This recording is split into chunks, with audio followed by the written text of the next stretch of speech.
Hey guys, hey quiet girls, hey quiet boys, hey quiet women, hey quiet men, hey quiet people of the world. Isn't it funny how we're told to break out of our shells only to grow up and find out everyone else has their own too? I mean, if you're like someone who has always been quiet as a kid or quiet as a child, you might definitely relate to the saying, um, get out of your shell, talk a bit more, or like the question, do you even speak? And it's funny because, when you grow up, you begin to realize that, like, maybe you have even grown to grow out of that so called shell, that metaphorical shell that people keep boxing you in. And you realize that everybody else is in their shell. A good example could be, are you the one who's always reaching out to people, always trying to, and this is mainly even just friends, like childhood friends. Are you the one who's mostly trying to reach out to childhood friends, trying to keep contact, and of course, like, I'm personally not one to think that I deserve people's time. I do think that, to for someone to give you the time of the day, that has to be earned to some respect. However, I think we would all agree that when it comes to maintaining friendships, it takes two, and you can't be the only one who is putting in all the efforts and all the energy and basically just not getting anything in return.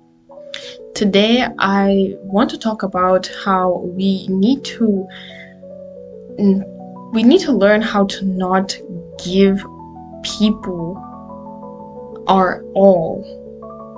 Like, and this is for those who do that naturally. I mean, you do it like, I want to say, unconditionally. So whenever you meet someone, it's in your instinct to kind of just give this person your all. You're not always thinking of how you can benefit from somebody or how you can one up somebody. You're just always thinking how it can be a mutual connection or a mutual benefit to you both. Unfortunately, that's not how most people in this world think, or, well, from my own personal experience,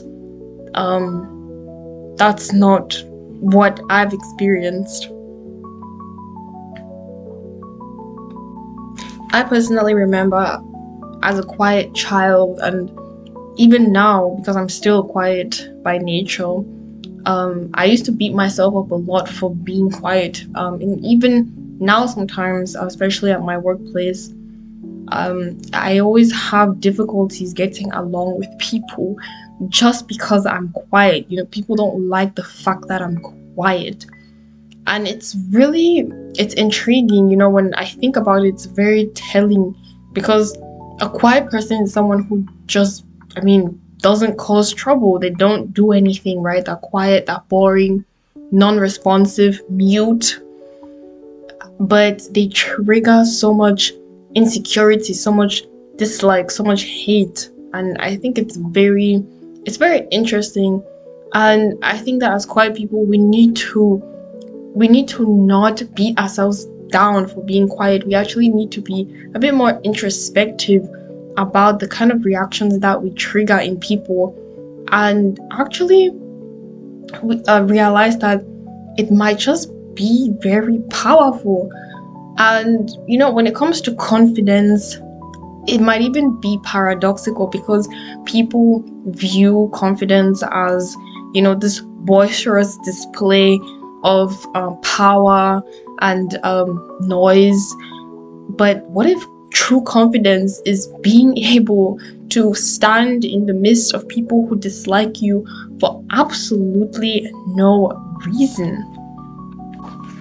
But anyways, I just think it's funny how, as a quiet person, we are constantly being put down, and we're constantly being bullied, we're constantly being belittled and made to feel like, there's something wrong with us, when everybody else has their shell up. I mean, when you as a quiet person try to make friends.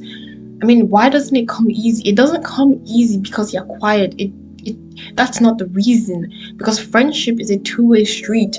It's not a one-man thing. It's not a one-man game. It's a two-man thing, right? It requires effort from both directions.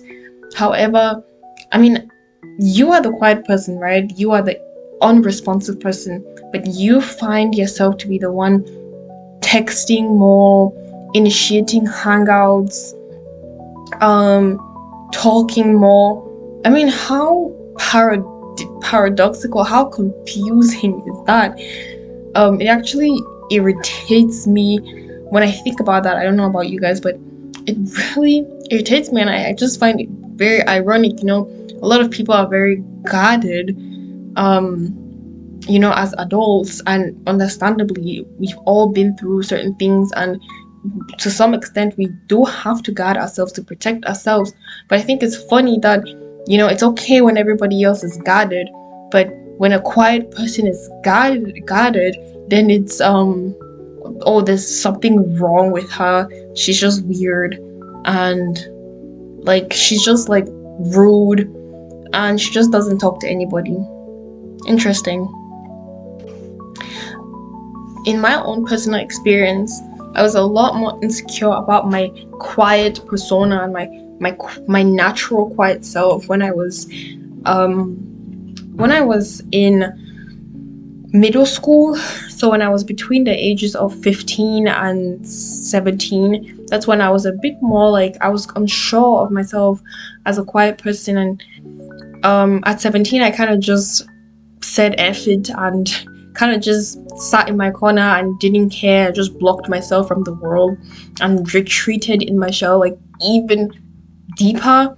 However, when I got out of my home at 20, that's when I also started feeling like, okay, well, I need to probably be a bit more chatty. And I was in an environment that felt accepting, and I felt a bit more comfortable even being able to interact with people around me. So it wasn't I wasn't experiencing any conflict.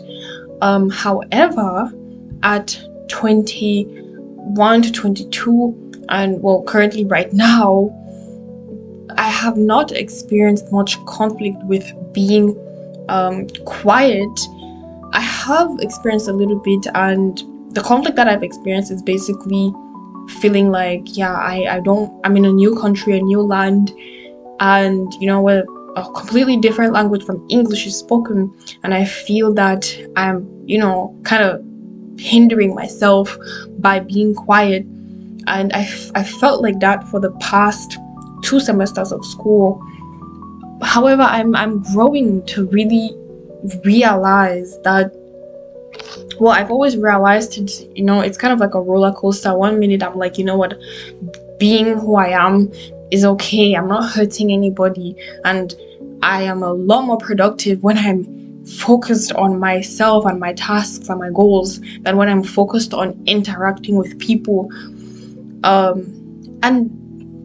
And then there are other times when I'm like, dang, I'm sitting in a lecture hall and I don't have anybody to talk to.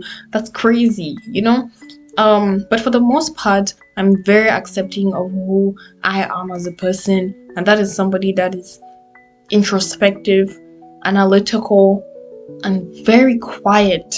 And it's okay, and that might be who you are as well. I'm also very guarded, and that's okay. You might be someone who's guarded as well.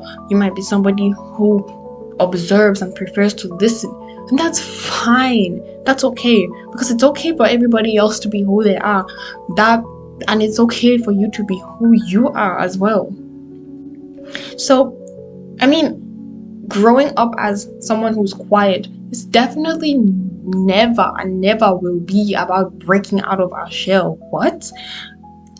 In fact, it's the opposite.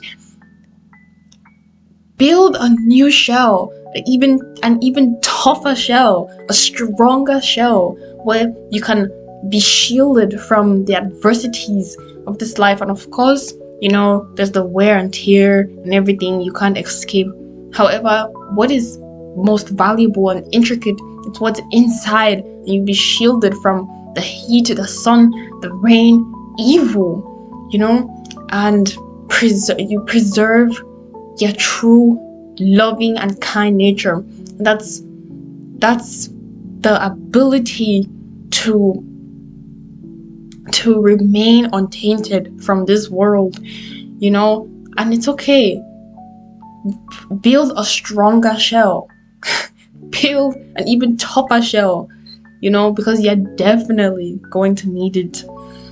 And yeah, one way we could view this shell, right, this metaphorical shell that so-called quiet people have been accused of having, is really just a protective shell, and everybody else has it. So why is it wrong when we do?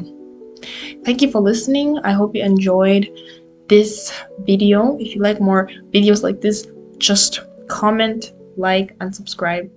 Bye.